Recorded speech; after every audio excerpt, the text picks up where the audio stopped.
नमस्कार दोस्तों, मेरा नाम नरेंद्र पांडे। दोस्तों, आज मैं एक ऐसे बिजनेस एम्पायर की बात करने जा रहा हूँ, एक ऐसे बिजनेस साम्राज्य की बात करने जा रहा हूँ जो कि पोर्ट्स को ऑन करता है, एयरपोर्ट्स ऑपरेट करता है, कोल माइंस ऑन करता है, इलेक्ट्रिसिटी सप्लाई करता है और जो है गैस को सप्लाई करता है। यानी कि गैस में 35% लगभग गैस इंडिया में सप्लाई करते हैं, चाहे वो सीएनजी गैस हो चाहे वो पीएनजी गैस हो। और अगर बात करें तो ये कंपनी जो है डेटा सेंटर ऑन करती है और डेटा सेंटर के साथ एआई में भी अच्छा खासा काम कर रही है कंपनी। जी दोस्तों, मैं बात कर रहा हूँ अडानी ग्रुप्स की, यानी अडानी ग्रुप्स के जो संस्थापक हैं वो गौतम अडानी हैं। तो अभी मैं बात करने जा रहा हूँ गौतम अडानी के बारे में। गौतम अडानी का जन्म 1962 में गुजरात में हुआ था। ये मध्यम वर्गीय परिवार में जन्म लिए थे, यानी कि ये फर्स्ट जनरेशन एंटरप्रेन्योर है। जिस तरीके से धीरू भाई अंबानी रिलायंस के फर्स्ट जनरेशन एंटरप्रेन्योर है, उसी तरीके से गौतम अडानी भी जो है वो फर्स्ट जनरेशन एंटरप्रेन्योर्स है।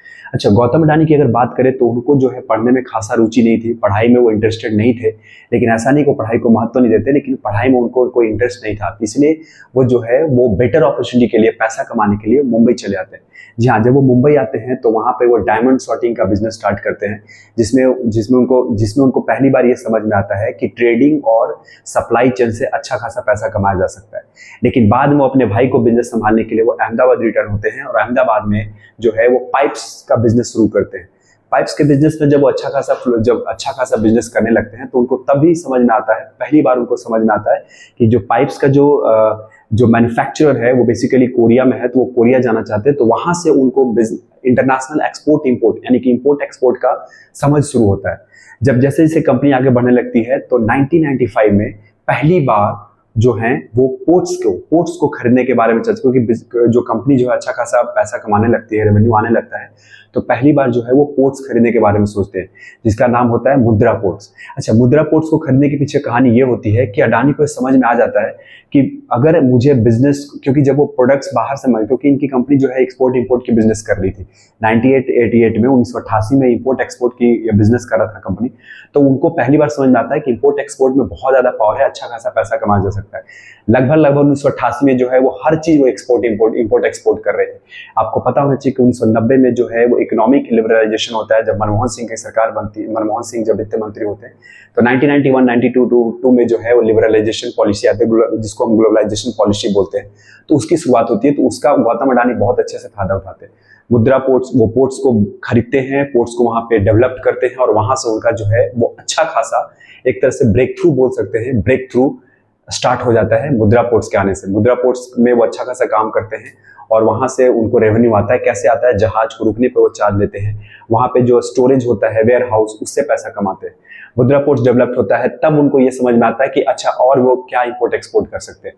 तो वो जो है उनके दिमाग में जो कोयला है, यानी कि कोल का आइडिया आता है और वो कोल का एक्सपोर्ट इंपोर्ट करने लगते हैं। अच्छा, कोल का जब एक्सपोर्ट करते हैं, वो इंपोर्ट करते हैं कोल का, तो वो ऑस्ट्रेलिया में जाके कोल माइंस खरीदते हैं, उसके बाद इंडोनेशिया में कोल माइंस खरीदते हैं, यानी कि कोल माइंस खरीदते हैं। यानी कि पोर्ट से उनका जो है एक तरह से ब्रेक थ्रू होता है। और वो सारा अगर आप देखेंगे तो अडानी का जो है, गौतम अडानी का जो बिजनेस स्ट्रैटेजी है वो वर्टिकल इंटीग्रेशन का है। What is the vertical integration? Basically vertical integration का मतलब होता है कि वो शुरुआत से सप्लाई चेन को कंट्रोल कर रहे हैं, यानी अगर देखें पोर्ट्स को कंट्रोल कर रहे हैं, एक्सपोर्ट इंपोर्ट को कंट्रोल कर रहे हैं, उसके बाद जो है कोल से इलेक्ट्रिसिटी पैदा कर रहे हैं, यानी हर चीज, यानी कि देखा जाए तो मैन्युफैक्चरर से सीधे वो सप्लायर से सीधे वो कस्टमर के पास जा रहे हैं और वो सब कुछ को कंट्रोल किए हुए, यानी कि इस तरह से क्या होता है वो कॉस्ट कंट्रोल करते हैं।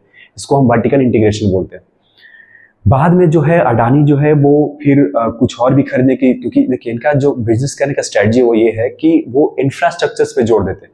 उनका ये फोकस होता है कि जो भारत को चाहिए, जो इंडिया को चाहिए, इंडिया के इंफ्रास्ट्रक्चर्स को खड़ा करने के लिए जो भी चाहिए, उसके थ्रू अपने वो बिजनेस को अलाइंड करते हैं, जिससे क्या होता है ये लॉन्ग टर्म पैसा कमाते हैं और लॉन्ग टर्म विजन्स भी इनका होता है, क्योंकि इनका जितना भी बिजनेस है उसमें एंट्री बैरियर जो है बहुत ज्यादा टफ है, क्योंकि इसमें बहुत ज्यादा पैसा लगता है। तो उनकी जो कंपनी है वो थोड़ी लेट से पैसा कमाती है, दैट्स व्हाई हैवी लोन भी लेते हैं। इसलिए अडानी की कंपनी इसलिए बदनाम भी है क्योंकि वो हैवी लोन्स लेते हैं। क्यों हैवी लोन्स लेते हैं? क्योंकि एक इंफ्रास्ट्रक्चर तैयार करते हैं, उसमें तो पैसा बहुत ज्यादा लगेगा ही लगेगा। ठीक है, अगर आप और बिजनेस की बात करें तो अडानी का गैस का बिजनेस है, उसके बाद अडानी का इलेक्ट्रिसिटी बिजनेस है, इलेक्ट्रिसिटी में भी अच्छा खासा कर रहे हैं, उसके बाद अडानी का एयरपोर्ट्स है, यानी अडानी ने जो है वो 2018 में एयरपोर्ट्स की शुरुआत की। एयरपोर्ट्स की शुरुआत मतलब एयरपोर्ट्स को प्राइवेटाइजेशन जब किया गया तो एयरपोर्ट्स में इन्होंने बोली लगाई और लगभग 7 एयरपोर्ट्स इन्होंने खरीद 7 एयरपोर्ट्स को जो है वो बिड में जीत गए, जिसमें मुंबई एयरपोर्ट्स भी है जो कि फेमस एयरपोर्ट्स आपको पता होना चाहिए, अहमदाबाद एयरपोर्ट है और भी लखनऊ एयरपोर्ट है। अच्छा, आज के डेट में जो है अडानी के कम से कम जो है वो 8 से 9 एयरपोर्ट्स है। अगर एयरपोर्ट्स है, अगर पोर्ट्स की बात करें, बंदरगाह की बात करें, तो इनके 12 से 13 बंदरगाह है। ठीक है, तो इसका मतलब कि इनका हैवी स्केल पर बिजनेस चल रहा है। कोल माइंस की बात करें तो बहुत ज्यादा कोल माइंस है। तो हम गौतम अडानी से अगर हम शॉर्ट एनालिसिस करें, यानी कि अगर हम इनकी कमजोरियों और अच्छाइयों को निकालें, स्ट्रॉन्ग पोजीशंस और वीक पोजीशंस को निकालें, तो स्ट्रॉन्ग पोजीशन जो है गौतम अडानी का ये है कि विजनरी है, लॉन्ग टर्म तरीके से सोचते हैं, गवर्नमेंट के साथ अलाइंड होकर चलते हैं। ठीक है, उसके बाद जो है इनके पास अच्छा खासा मैनेजमेंट है और मैनेजमेंट के जरिए काम करते हैं, वर्क्स को डेलीगेट करते हैं, यानी मैनेजमेंट स्टाइल जो है इनका मोनोपोलिस्टिक नहीं है, यानी कि मैनेजमेंट स्टाइल सेंट्रलाइज नहीं है, खुद सब कुछ कंट्रोल नहीं करते, ये बेसिकली डेलीगेट करते हैं अपने पावर को, और जिससे जो है अच्छे खासे मैनेजर हायर करते हैं। अच्छा, उनका और भी अगर हम स्ट्रॉन्ग पॉइंट की बात करें तो वो कंपनी को जो है वो पार्टनरशिप बहुत तगड़े तरीके से करते हैं, नेटवर्किंग इफेक्ट इनका बहुत तगड़ा है, तो पार्टनरशिप बहुत अच्छे से करते हैं। पार्टनरशिप इन द सेंस कि जिस कंपनी के साथ ये पार्टनरशिप करते हैं उसमें 50-50% का करते हैं, और उससे क्या होता है कि जो चीज इनको समझ में नहीं आता तो उससे उनको वहां से ऐड मिल जाता है, यानी कि वहां से उनको सपोर्ट मिल जाता है और कंपनी अच्छी खासी काम करने लगती है। अच्छा, ये इनका स्ट्रॉन्ग पॉइंट्स है। स्ट्रॉन्ग पॉइंट्स में आपको मैंने बताया। अगर वीक पॉइंट्स की बात करें तो इनका सबसे बड़ा जो वीक पॉइंट्स है जो कि लोग बताते हैं वो है लोन का। ये बहुत ज्यादा मार्केट से लोन लेते हैं, विदेशी कंपनी से, विदेशी बैंक से भी लेते हैं, इंडियन बैंक से भी लेते हैं, जिससे क्या होता है कि इससे क्या होता है कि लोन को चुकाने में थोड़ा टाइम लगता है, बट ये भी है कि इनका रेवेन्यू स्ट्रक्चर्स बहुत अच्छा है तो लोन आसानी से चुक जाता है। लेकिन 2023 में अडानी पे बहुत बड़ा कंट्रोवर्सी आया था। हिडनबर्ग एक बेसिकली शॉर्ट सेलिंग कंपनी है, उसने ये आरोप लगाया कि अडानी की जो कंपनी है वो स्टॉक मैनिपुलेशन कर रही है। स्टॉक मैनिपुलेशन का मतलब क्या होता है? स्टॉक मैनिपुलेशन एंड जो है लोन बहुत ज्यादा कंपनी ने ले रखा है, यानी कि स्टॉक को जो है वो ज्यादा मतलब स्टॉक के साथ छेड़छाड़ की है, जिसकी वजह से शेयर मार्केट अडानी का शेयर मार्केट बहुत गिरता है। अडानी कंपनी को बहुत ज्यादा लॉस भी होता है, लेकिन अडानी जो कंपनी है वो फिर से उठ खड़ी होती है और अभी आज के डेट में अडानी बहुत अच्छा कर रही है। अडानी का बहुत ज़्यादा स्ट्रैटेजी काम भी कर रहा है, बहुत सारे अब एआई में बहुत अच्छा काम कर रहे हैं, डेटा सेंटर्स में भी बहुत अच्छा काम कर रहे हैं। ठीक है, एयरपोर्ट्स में बहुत आगे बढ़ रहे हैं। ठीक है, पोर्ट्स में भी आगे बढ़ ही रहे। तो इससे हमें क्या समझ में आता है? तो हम लोग अडानी से क्या सीख सकते हैं? गौतम अडानी से हम लोग को सीखने को क्या मिलेगा? ठीक है, गौतम अडानी से सीखने को हमको ये मिलेगा कि हमें बड़े सपने देखने चाहिए। We have to dreams big. अगर हम सपने बड़े नहीं देखेंगे तो हम अपने सपनों को पूरा नहीं कर पाएंगे। दूसरी बात, हमें लॉन्ग टर्म विजन सोचिए, शॉर्ट टर्म विजन्स में नहीं चलेगा। शॉर्ट टर्म विजन्स में आप किसी भी चीज को बड़े नहीं कर सकते हो। Business takes a time. उसके बाद अडानी से और हम क्या सीख सकते हैं कि कैसे हम बड़े रिस्क लें। We have to take a big risk लेने से पीछे नहीं हटना। हालांकि वो कैलकुलेटेड रिस्क होगा पर वो बिग रिस्क लेना पड़ेगा। अच्छा, अगर आप ये सोच रहे हैं कि नहीं अडानी जो है वो पढ़ाई को महत्व नहीं देते तो ऐसा नहीं है। उन्होंने प्रैक्टिकली बहुत ज्यादा नॉलेज ग्रैस्प किया है। अगर आप देखेंगे उनकी बातों को तो वो प्रैक्टिकली बहुत ज्यादा नॉलेज उन्होंने ग्रैस्प किया है। उसके बाद अडानी का ये भी कहना होता है, अगर आप अडानी का थोड़ा सा स्टोरी देखें तो अडानी ये भी कहते हैं कि अगर हम कोई काम को शुरू करते हैं तो हार्डवर्क बहुत इंपॉर्टेंट है। अच्छा, उसमें क्या है कि अगर हम किसी काम को आप शुरू कर रहे हैं तो उसको करते रहिए, उसको छोड़िए नहीं, कि अगर आप उसको छोड़ देते हैं तो वो काम सक्सेसफुल नहीं होगा। आपको लॉन्ग टर्म में उसको करते रहना पड़ेगा तो जाके उसमें सफलता मिलेगी। ऐसा नहीं है कि अडानी को ये साम्राज्य बनाने में बहुत जल्दी बना है। It's been a long year. ऐसा नहीं है 1988 में शुरू हुआ है। और अगर आप देखेंगे अडानी की जितनी भी कंपनी है वो ऐसा नहीं कि बैक टू बैक आई है। It has taken a long time, बहुत समय लिया है।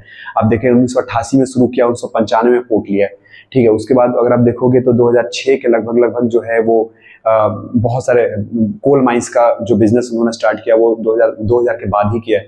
अच्छा, अगर आप एयरपोर्ट्स देखोगे तो 2018 में किया है। ठीक है, और जो सीमेंट इंडस्ट्री में जो आए हैं वो बेसिकली वो सीमेंट इंडस्ट्री में भी है। तो सीमेंट इंडस्ट्री में भी जो आए हैं उन्होंने जो इंपॉर्टेंट सीमेंट कंपनियों के साथ जो स्टैक लिया है वो भी 2023-2024 के लगभग लिया है, यानी कि सीमेंट बिजनेस में भी अडानी है। अच्छा, अगर आप और भी देखेंगे तो हर चीज में अडानी, तेल में भी है, यानी जो एफएमसीजी प्रोडक्ट में भी आप फॉर्च्यून्स जो तेल देखते हैं वो बेसिकली जो है वो अडानी ने पार्टनरशिप किया है विलमार एक कंपनी है उसके साथ। तो बेसिकली अडानी का जो स्ट्रेटजी है काम करने का वो है partnership, networking and strong risk taking ability. और दूसरी बात कि लोन पे डिपेंड रहते हैं, लॉन्ग टर्म विजन्स है, वो उस पर खर्च करते हैं और एंट्री बैरियर बहुत कम है, यानी कि कंपटीशन को होने नहीं देते, कंपटीशन को मार देते हैं। दोस्तों आई होप कि ये वीडियो आपको समझ में आएगा। ये बेसिकली केस स्टडी था छोटा सा अडानी के बारे में। मिलते हैं नेक्स्ट वीडियो में। डेफिनेटली मैं आपसे नेक्स्ट वीडियो मिलूंगा जो कि एक नए कंपनी के केस स्टडी के रूप में। तब तक के लिए धन्यवाद, नमस्कार।